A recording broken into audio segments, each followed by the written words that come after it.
We've just updated the old sliding door for a brand new Wideline Paragon bifold. It's allowed a much greater opening and a beautiful flow from the kitchen area to the outside entertaining area. I'll take you through exactly how to install one of these, but first there's a few things that you'll need.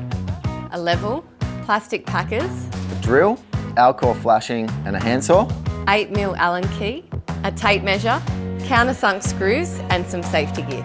Before you start, it's important to check the head beam is installed in the right location, as the bifold frame is screwed up into that beam so it can support the weight of the glass door panels. Now that we've removed the old sliding door, it's time to prepare this opening for our new bifold. Now to do that, we want to make sure the sill is nice and level. So we're going to use these packers and a spirit level. For the next step, we're going to create a sill flashing for the bottom of the door. I'm going to use some Alcor and run it out along the bottom of our door, fold it up the sides of our reveal about 200mm, nail it in place, and then we can install the frame. Now it's time to insert the frame and fix into place. Now that the frame's in place, it's time to make sure that our reveals are nice and plumb. So to do that, we'll use our packers and we'll slide them in at the top, and that way we can move the head left or right. Once you're happy with it and you know that it's plumb, you can then fix through those packers by pre-drilling and screwing.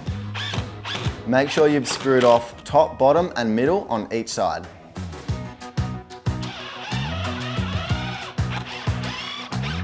Bifold doors are all hung from the head, so it's really important that we get adequate fixing into our beam above.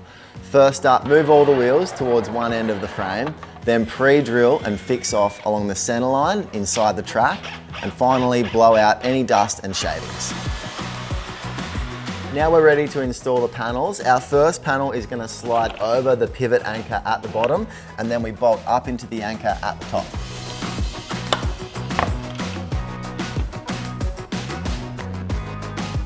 Now line up the hinges with the pre-drilled holes and fix them both together.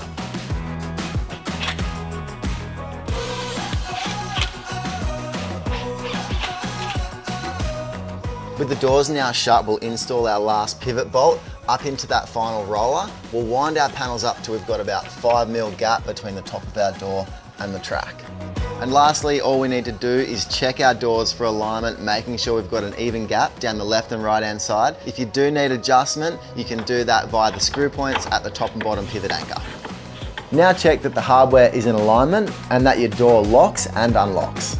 Once you've made those final adjustments, it's time to open up that bifold and enjoy the indoor-outdoor flow.